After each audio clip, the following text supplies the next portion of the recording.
So an addiction is a complex psychological, physiological process, but which manifests in any behavior that a person enjoys, finds relief in, and therefore craves in the short term, but suffers negative consequences in the long term and doesn't give up despite the negative consequences.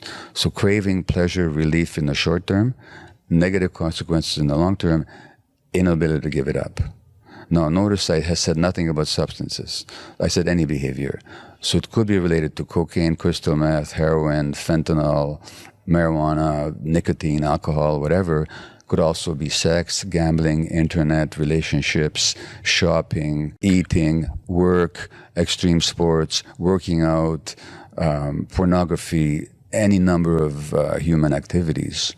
So I said any behavior. Now, the official definition of addiction, according to the American Society for Addiction Medicine, is that this is it's a primary brain disorder. It arises in the brain largely due to genetic reasons. This is how they see it. And I say that's just not true. The other popular idea about addiction is that it's a choice that somebody makes, that people choose to be addicted, which is what the legal system is based on. Because if people are not choosing, what are we punishing them for? And although I think the medical definition is closer to the truth, I don't see it as it's a genetic disorder, and I don't see it as a primary brain disorder. So let me perhaps show you why, if that's okay. A human being has two fundamental needs, apart from the physical needs, in infancy, in childhood. One is for attachment. Now, attachment is the closeness and proximity with another human being for the sake of being looked after, or for the sake of looking after the other. Now, human beings, as mammals, and even birds, are creatures of attachment. We have to connect and attach because otherwise we don't survive. If there's nobody that's motivated to take care of us, to attach to us that way, and we're not motivated to attach to others, we just can't survive. One interesting thing is that the endorphins, which the body's internal opiate chemicals, which heroin and all the other opiates resemble, they help to facilitate attachment.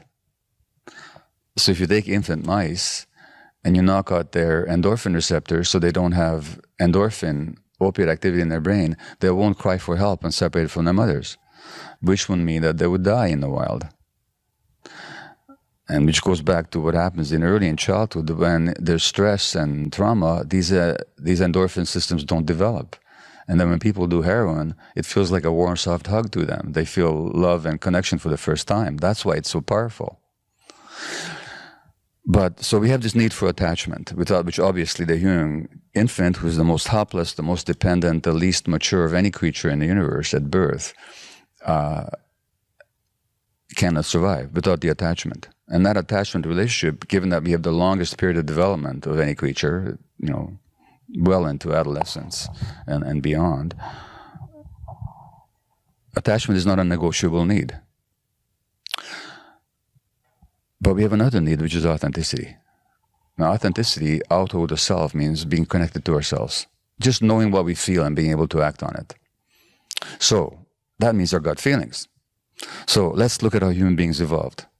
For hundreds of thousands of years, and for 100,000 years or so of this species existing on Earth, how did we live? We didn't live in cities and houses and so on. We lived out there in the wild until very recently in human existence. Now, just how long do you survive in the wild if you're not connected to your gut feelings? Not very long. If you start using your intellect instead of your gut feelings, you just don't survive. So that's a powerful survival need as well. So attachment is a survival need, authenticity is a survival need. But what happens if your authenticity threatens your attachment relationships? For example, as a 2-year-old, you get angry because you didn't get that cookie before dinner. But your parents can't handle anger because they grew up in homes when there was rageaholicism and they're terrified at the very expression of anger. So they give you the message that good little kids don't get angry. The message you receive is not that good little kids don't get angry, but that angry little kids don't get loved. Because your parents are now sullen, they won't look at you, they talk to you in a harsh way, you're not getting loved. not experiencing love at that moment. Now, but you got to stay attached. Guess what you're going to suppress? The authenticity every time. And this is how we lose connection to ourselves and to our gut feelings. So that, strangely enough, that very dynamic, which is essential for human survival in a natural setting, not becomes a threat to our survival in this more modern setting, where to stay authentic is to threaten attachment. And so we give up our authenticity, and then we wonder who the hell we are, and whose life is this, and who's experiencing all this, and this life doesn't, and who am I really? And so that's where the reconnection has to happen. That's where the healing happens, is with that reconnection. But it's because of that conflict, that tragic conflict in childhood between authenticity and attachment that most of us face, that we lose ourselves and lose connection to our gut feelings. Now, this leads to the question of trauma, because it's one thing to recognize that all this originates in childhood pain. It's quite another to transform that pain. And for that, we have to understand what trauma is. So people often think that trauma is what happens to you. So trauma is a divorce when you were small and your parents fighting. Trauma is your mother's depression. Trauma is your father's alcoholism. Trauma is your parents' argumentation. Trauma is physical or sexual abuse or some loss. Those aren't the traumas. Those are traumatic. But the trauma is not what happens to you. The trauma is what happens inside you. And as a result of these traumatic events, what happens inside you is you get disconnected from your emotions, and you're disconnected from your body, and you have difficulty being in the present moment, and you develop a negative view of your world, and a negative view of yourself, and a defensive view of other people. And these perspectives keep showing up in your life in the present. So in other words, the addiction is not the primary problem. It's an attempt to solve a problem. And then the real question is, how did the problem arise?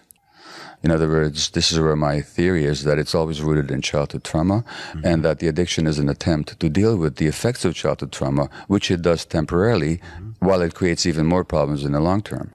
And so the issue is not just to recognize what happened 10, 15, 30, however many years ago, but to actually recognize their manifestations in the present moment and to transcend them. And how do you do that? By reconnecting with yourself, by restoring the connection with your body primarily and with your emotions that you lost. And once you do, when you found these things again, then you have what we call recovery. Because what does it mean to recover something? It means to find it again. So what is it that people find when they recover? They find themselves. And the loss of self is the essence of trauma. So the real purpose of addiction treatment, mental health treatment, any kind of healing is reconnection.